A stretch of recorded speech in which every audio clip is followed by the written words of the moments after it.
Hey guys, welcome to another video. Guys, आज हम बात करने जा रहे हैं बेबी डॉज कॉइन के बारे में। अब सबसे पहले हम इसके फंडामेंटल एनालिसिस करेंगे, उसके बाद इसकी टोकनोमिक्स पे एक नज़र रखेंगे और फिर उसके बाद हम बात करेंगे कि आने वाले टाइम में इसका प्राइस प्रिडिक्शन क्या हो सकता है और क्या ये कॉइन वर्थ इट है कि इसमें आपको इन्वेस्ट करना चाहिए। तो चलिए शुरू करते हैं इस वीडियो को।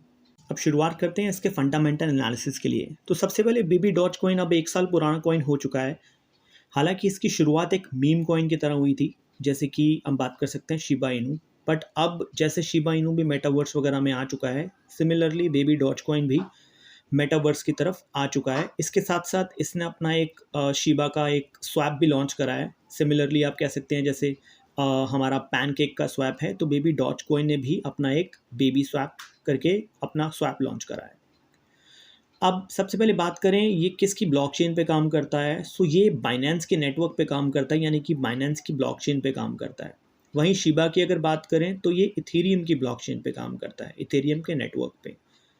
अब दोनों के नेटवर्क में डिफरेंस है गैस फीस का। तो अगर आप देखें तो शिबा का जो ट्रांजैक्शन जब आप करते हैं इथेरियम की ब्लॉकचेन पे, तो इसके चार्जेस काफ़ी ज़्यादा होते हैं। वहीं दूसरी तरफ बाइनेंस की स्मार्ट चेन जो है वो काफ़ी ज़्यादा चीप है, यानी कि कम उसमें चार्जेस लगते हैं अगर आप कोई भी एसेट यहाँ से वहाँ ट्रांसफ़र करते हैं। तो जो बेबी डॉज कॉइन है वो बाइनेंस की स्मार्ट चेन पे बना है, वहीं दूसरी ओर शिबा इनू जो है वो इथेरियम की ब्लॉकचेन पे बना है। अब इसके प्राइस पे अगर हम नज़र डालें तो आज जब मैं वीडियो बना रहा हूँ इसका प्राइस $0 के बाद 8 ज़ीरोज़ 1161 पे ये ट्रेड कर रहा है। वहीं इसके ऑल टाइम हाई की अगर बात करें तो 8 ज़ीरोज़ के बाद 6345 इसका जो ऑल टाइम हाई था, जो इसने अभी 6 से 7 महीने पहले ही लगाया था। अब अगर बात करें तो ऑल टाइम हाई से ये करीब 80-85% डाउन है। अब अगर बात करें तो इसकी टोटल सप्लाई की, तो जो इनिशियल इसकी सप्लाई थी वो 420 क्वाड ट्रिलियन थी, यानी कि ये बहुत बड़ा एक मैसिव अमाउंट है। अगर आप कंपेयर करें शिबा के साथ, जो शिबा है वो ट्रिलियंस में है, वहीं बेबी डॉज कॉइन जो है वो क्वाड ट्रिलियंस में, यानी कि उससे 3 गुना ज़्यादा है। बट हुआ क्या कि जैसे ही लॉन्च हुआ कॉइन, इसका 125 क्वाड ट्रिलियन को बर्न कर दिया गया डायरेक्टली देन एंड देयर, वहीं के वहीं इसे बर्न कर दिया गया। और इसका जो टोकनोमिक्स है वो काफ़ी यूनिक है, जिसके बारे में हम आगे बात करेंगे। इसकी वजह से ही जो बर्निंग प्रोसेस है इनका काफ़ी ज़्यादा हो रहा है। अगर मैं अभी बात करूं, अभी इसकी जो क्वांटिटी है वो करीब 140 क्वाड्रिलियन ही बची है 420 क्वाड्रिलियन से ड्रॉप होते होते। मार्केट कैप की अगर मैं बात करूं, मार्केट कैप रैंक की अगर मैं बात करूं, तो ये 165 पे ट्रेड कर रहा है आज की डेट में। 165 इसका आप कह सकते हैं कि रैंक है। अब अगर इसकी वेबसाइट की तरफ बढ़ें तो इनकी वेबसाइट भी काफ़ी अच्छी बनी हुई है। अगर आप इनकी वेबसाइट पर जाके देखेंगे तो काफ़ी वेल डेवलप्ड इनकी वेबसाइट दिखती है।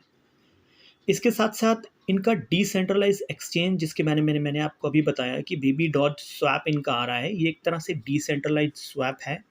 अब ये क्या है कि ये टेस्ट नेट पे तो लाइव हो चुका है, बट ये मेन नेट पे अभी आने वाला है। ये भी रिसेंटली ही टेस्ट नेट पे लाइव हुआ है और इसके बग्स ढूंढने के लिए यूज़र्स को काफ़ी अच्छा रिवॉर्ड दिया जा रहा है। तो उसकी जानकारी भी इनके आप ट्विटर अकाउंट पे जाके ले सकते हैं, जहां इन्होंने $250 के करीब करीब देने की बात करी है, जो भी इनके टेस्ट नेट पे बग्स को फाउंड करेगा। इसके साथ साथ इनका खुद का NFT कलेक्शन भी है, जो ये सेल आउट करते हैं अपने ही इसी डिसेंट्रलाइज एक्सचेंज पे। अब अगर बात करें तो काफ़ी क्रिप्टोस एक्सचेंज पे ये ऑलरेडी लिस्ट हो चुके हैं, जिनमें से कुछ तो टायर 1 के एक्सचेंज भी हैं जिनमें ये आता है। इसके साथ साथ ये अपना कार्ड भी लॉन्च कर रहे हैं, जिसकी कार्ड की मदद से आप इनके बेबी डॉज कॉइन्स को लेके शॉपिंग भी कर सकते हैं। ये क्रेडिट कार्ड की तरह वर्क करेगा, जिसमें आप पहले फिल कर सकते हैं, उसके बाद आप इसे यूज़ कर सकते हैं। इसके बाद बात करें तो इनकी एप्लीकेशन भी आ रही है इसी चीज़ को बेस करते हुए, जो कि एंड्रॉयड और iOS दोनों स्टोर्स पे आपको अवेलेबल हो जाएंगी। उसके साथ साथ ये है कि आप टेक्स्ट के थ्रू भी इनके जो भी कॉइन्स हैं वो आप एक दूसरे को सेंड कर सकते हैं। तो ये टेक्स्ट के साथ एक टेक्स्ट मैसेज के थ्रू भी सेंड करने की फैसिलिटी आपको देता है। अब आइए बात करते हैं इसकी टोकनोमिक्स के बारे में। तो अब इसकी आप क्वांटिटी तो आप देख सकते हैं कि 420 क्वाड्रिलियन थी, जो कि ड्रॉप होकर 140 क्वाड्रिलियन तक आ चुकी है। बट इसका जो बर्निंग का मैकेनिज्म है वो काफ़ी यूनिक है। अब इसमें हो क्या रहा है कि हर ट्रेडिंग के साथ इसकी बर्निंग होती है, चाहे आप शॉप करें यानी कि परचेस करें, चाहे आप सेल करें, इसकी बर्निंग डेफिनेटली होगी और वो 5% के करीब करीब की कही जाती है। अब इसमें हो क्या रहा है कि ये जो भी आप शॉपिंग करते हैं तो 5% जो है उसका वो एक नल वॉलेट पे चला जाता है, यानी कि डिफ़ॉल्ट वो नल वॉलेट पे डायरेक्टली स्ट्रेट अवे चला जाता है और वहाँ से वो रिट्रीव नहीं कर सकते, तो एक तरह से वो बर्न हो जाता है। तो कहने का मतलब ये है कि इसकी टोकनोमिक्स ऐसी है कि जितनी ज़्यादा इसकी ट्रेडिंग बढ़ेगी उतनी ज़्यादा इसकी जो क्वांटिटी है वो कम होती रहेगी। और डिमांड एंड सप्लाई रूल आप जैसे जानते हैं कि जितनी ज़्यादा क्वांटिटी इसकी बर्न हो जाएगी और क्वांटिटी कम होगी और अगर मार्केट में डिमांड ज़्यादा होगी तो इसका प्राइस ऑटोमेटिकली ऊपर जाने की संभावना है। इसके साथ साथ इसकी जो होल्डर्स हैं उन्हें सिर्फ होल्ड करना है भी डॉज कॉइन को अपने वॉलेट्स के अंदर। उसके साथ साथ आपको 5% का जो डिस्ट्रीब्यूशन है वो हमेशा इनका मिलता रहेगा। वो डिस्ट्रीब्यूशन कहाँ से आएगा? वो डिस्ट्रीब्यूशन आएगा जो भी गैस फीस इनकी होगी उस गैस फीस में से 5% डिस्ट्रीब्यूशन इनके जितने भी होल्डर्स होंगे उनको मिलता रहेगा। यानी कि आपको सिर्फ होल्ड करके रखना है और आपकी क्वान्टिटी ऑटोमेटिकली इसकी बढ़ती जाएगी। तो चलिए अब बात करेंगे प्राइस प्रिडिक्शंस की, जिसका हम सब लोग वेट कर रहे हैं बेसब्री से। सो प्राइस प्रिडिक्शन गाइस ये कुछ चीज़ों पे डिपेंड करेगा जो इसके आने वाले फ्यूचर के इवेंट्स हैं उनके ऊपर ये पूरा का पूरा डिपेंड करेगा। बट मैं पहले आपको बता देना चाहूँ, काफ़ी यूट्यूबर्स हैं यूट्यूब पे जो ये ऐसा कह रहे हैं कि आने वाले 2023 तक ये 10 पैसे और 2025 तक ये 1 रुपये पहुँच जाएगा।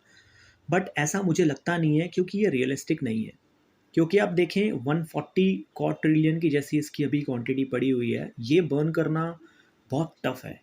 और अगर बात करें अगर ऐसे 1 रुपये पहुंचना है तो इसकी जो टोटल क्वांटिटी है उसे बिलियन के अंदर आना होगा, और जबकि ये क्वाड्रिलियन के अंदर है और इसकी मार्केट कैप को भी काफ़ी ऊपर जाना पड़ेगा इस केस में।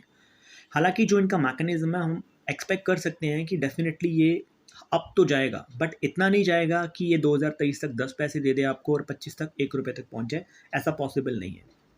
चलिए अब रियलिस्टिक एक्सपेक्टेशन के साथ शुरू करते हैं। इसमें क्या क्या इवेंट्स आने वाले हैं और उन इवेंट्स को देखते हुए हम बात करेंगे कि शायद हो सकता है जो हम बात कर रहे हैं कि क्या एक्चुअल में कितना प्राइस इसका बढ़ सकता है उसके बारे में बात करेंगे। तो पहले इसमें जो इवेंट्स आ रहे हैं उसके बारे में बात करते हैं। सबसे पहले डिसेंट्रलाइज माना के साथ इसका टाई अप हुआ है, तो अब ये मेटावर्स में आने की प्लानिंग कर रहा है। तो जैसे शिबा ने भी अपना मेटावर्स में आने की प्लानिंग करी है शिबा वर्स के थ्रू, सिमिलरली इन्होंने डिसेंट्रलाइज्ड माना के साथ टाई अप करा है और ये एक काफ़ी अच्छी चीज़ है जो इन्हें आगे आने वाले टाइम में काफ़ी अच्छे एडवांटेज दे सकती है। सेकंड बात करें इनका खुद का डेक्स, जो डिसेंट्रलाइज एक्सचेंज इन्होंने निकाला है। अभी मैंने बताया कि वो टेस्ट नेट पे तो लाइव हो चुका है और जल्दी ही मेन नेट पे भी वो आ जाएगा, और इसके आने के बाद डेफिनेटली मुझे लगता है इसकी प्राइस में कुछ ना कुछ स्पाइक आने वाला है। नेक्स्ट इसका जिसके बारे में हम बात कर चुके हैं डेक्स, यानी कि इनका डिसेंट्रलाइज एक्सचेंज। मैंने बताया कि ये टेस्ट नेट में तो लाइव हो चुका है बट मेन नेट में ही आने वाला है। तो जब ये मेन नेट में आ जाएगा उसके बाद हम इसके प्राइस में डेफिनेटली एक स्पाइक देख सकते हैं। नेक्स्ट इसका आता है बर्न मैकेनिज्म। तो जैसा मैंने आपको बताया कि हर बढ़ते हुए ट्रेडिंग वॉल्यूम के साथ इसकी बर्निंग भी बढ़ेगी, तो जो इसके टोकनॉमिक्स को काफ़ी यूनिक चीज़ बनाती है। तो ये एक एड ऑन एडवांटेज है इसका। और लास्ट में अगर बात करें, अभी ये बहुत बड़े बड़े एक्सचेंज पे लिस्ट नहीं हुआ है, बीट, क्रैकन, बीट, बाइनेंस। अब जब ये एक्सचेंज पे लिस्ट होगा तो आप इसके प्राइस में डेफिनेटली जंप एक देखेंगे। बात करें बाइनेंस की, बाइनेंस में आप कह सकते हैं कि क्योंकि ये बाइनेंस की स्मार्ट चेन पे ही बना है तो बाइनेंस इसे लिस्ट करने में ज़्यादा देर नहीं करेगा, और हमें लगता है कि आने वाले 6 महीनों के अंदर अंदर ही ये बाइनेंस के ऊपर लिस्ट हो जाएगा। अब अगर मैं आपको बताऊं, बाइनेंस ने एक पोल भी किया था अपने binance.usa ट्विटर अकाउंट पे, जिसमें इन्होंने एक पोल करवाया था जिसमें इन्होंने 4 क्रिप्टो करेंसीज बताई थी और उनमें पूछा था कि ऐसी कौन सी क्रिप्टो करेंसी है जिसमें आप इन्वेस्ट करना पसंद करते हैं। तो उस पोल में सबसे ज़्यादा जो पॉइंट्स मिले थे वो बेबी डॉज कॉइन को मिले थे। तो ये एक तरह के तरीका है बाइनेंस का कम्युनिटी का जानने का कि कम्युनिटी का ट्रेंड किस तरफ जा रहा है, लोग कौन सी करेंसी को ज़्यादा इन्वेस्ट करना पसंद कर रहे हैं, कौन सी मीम कॉइन में इन्वेस्ट करना पसंद कर रहे हैं। तो जैसे उस पोल में करीब 66% जो थे वोट मिले थे बेबी डॉज कॉइन को, तो ऐसा पॉसिबल है कि आने वाले टाइम में बाइनेंस डेफिनेटली इसे जल्दी ही लिस्ट करेगा और बाइनेंस पे लिस्टिंग के बाद आप इसके प्राइस में बढ़ते हुए डेफिनेटली देखेंगे। सो गाइज, ये थी प्राइस की रियलिस्टिक प्रेडिक्शंस। अब मैं आपको ये नहीं बोलूँगा कि ये 10 पैसे पहुँच जाएगा या 1 रुपये पहुँच जाएगा। इन सब चीज़ों को आप मद्देनज़र रखते हुए एक बार देख सकते हैं और आप खुद की अपनी प्रेडिक्शन कर सकते हैं। मैं बुलिश हूँ इस कॉइन को लेके काफ़ी, बट अगेन क्रिप्टो करेंसी जैसे आप जानते हैं यहाँ पे रिस्क काफ़ी ज़्यादा इन्वॉल्व होता है। तो जो भी आप अपना इन्वेस्टमेंट का डिसीजन लें तो थोड़ा सोच समझ के लें और देखें कि आपके लिए क्या बेटर है। ये फंडामेंटल एनालिसिस वीडियो आपको कैसी लगी प्लीज़ कमेंट्स में ज़रूर बताइएगा, और ऐसी ही और वीडियोस देखने के लिए सब्सक्राइब कीजिए इस चैनल को। मैं मिलता हूँ आपको अगली किसी वीडियो में। Thank you very much for watching this.